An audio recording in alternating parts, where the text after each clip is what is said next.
Good morning, viewers. Once again, I welcome all of you to this presentation. So let's begin. Today's presentation will be on Raj Nighantu. This book is known with the names Abhidhan Churamani and Nighantu Raja.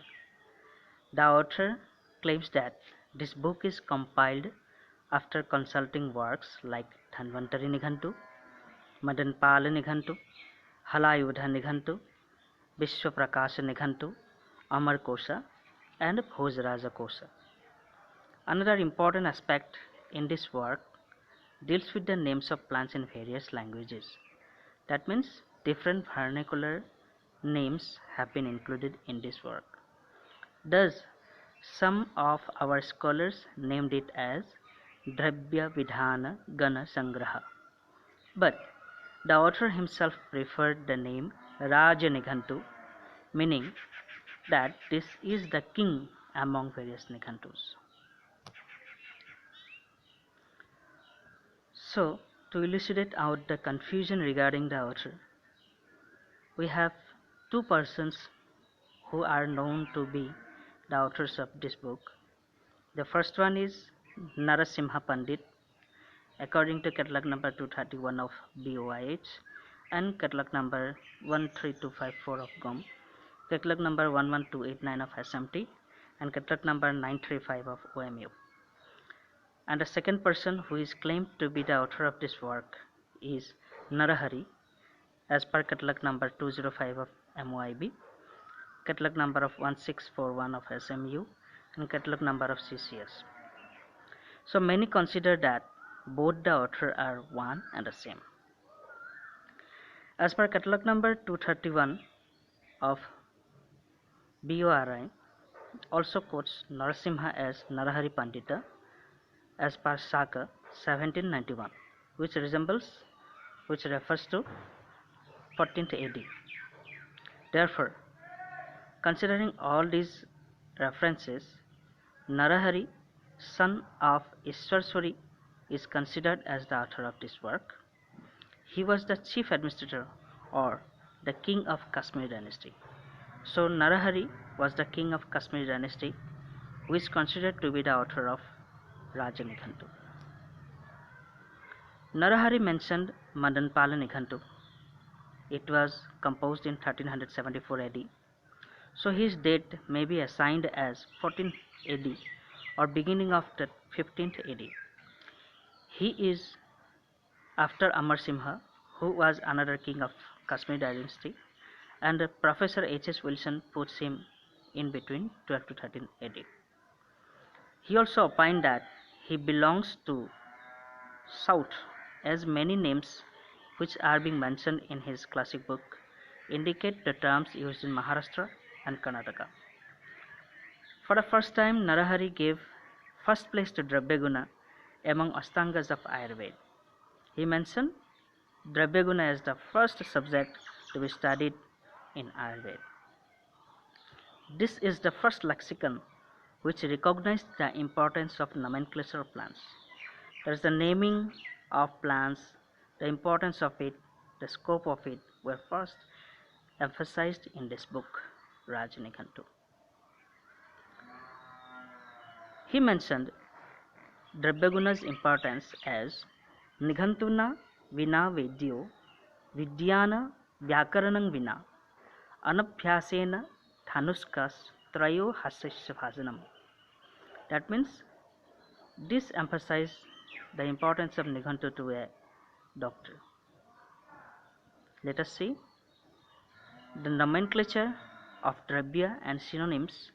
He mentioned 7 types of processes to be elucidate to name a plant, like Namani Kachit Iha Rohita Prabhavad Deshvakta Chana Cha Lanchana Upamapyam Biryena Kachit Idrayugape Desad Dravyanam Dhrabamiti Saptadho Tani Raja Nighantu.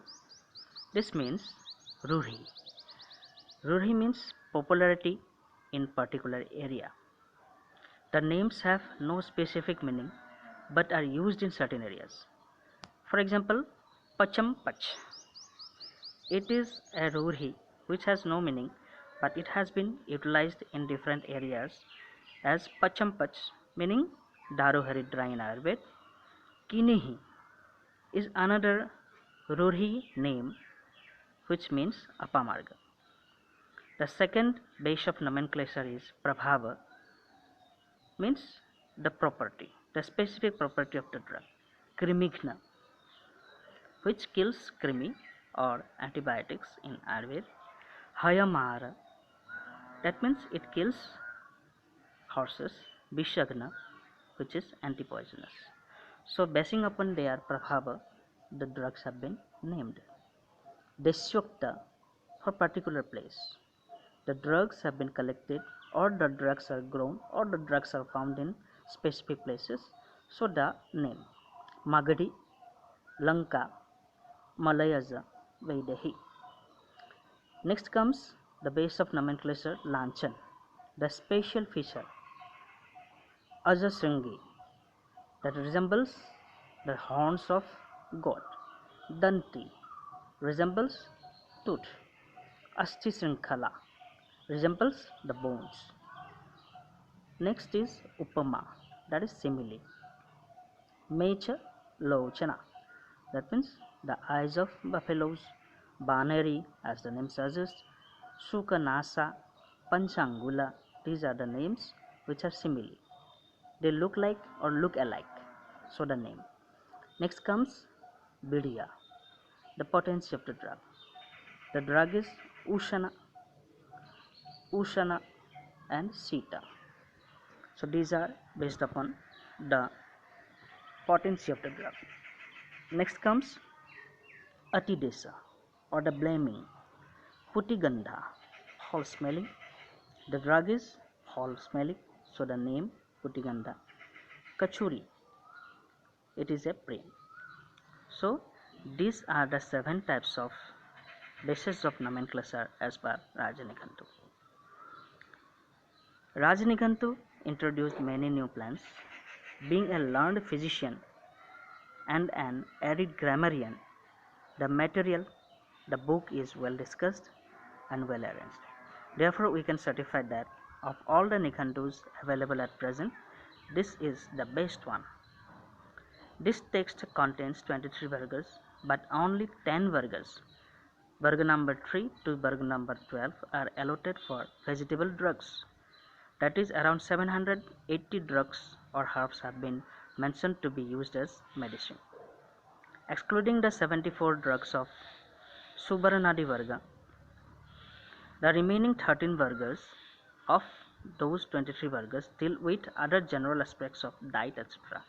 The total Vargas are Anupadi, Bhumyadi, Gurichadi, Satavadi, Parpadadi, Prapalyadi, Mulakadi, Salmalyadi, Prakahadi, Karaviradi, Amradi, Chandanadi, Suvaranadi, Paniyadi, Hiradi, Salyadi, Mamsadi, Manushyadi, Simhadi, Rogadi, Salyadi, Misrakadi, Ekarthadi.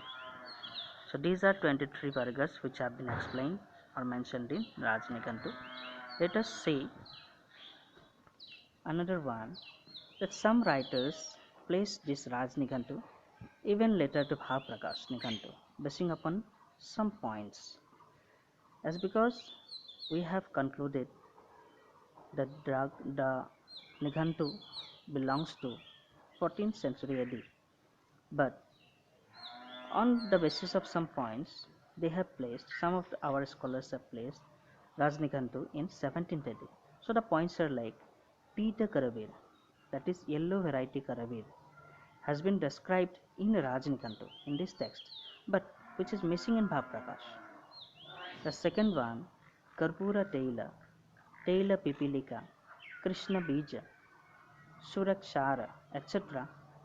are being described in Rajanikantu, which are not found in Bhavaprakash.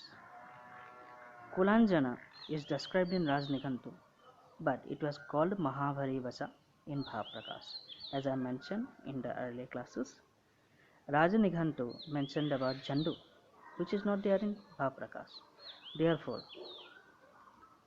considering or looking into the mentions of these special drugs in Rajnikantu, which were absent in Bhaprakash, that means which were absent in earlier Nikantus, Rajnikantu is being placed in 17th century AD.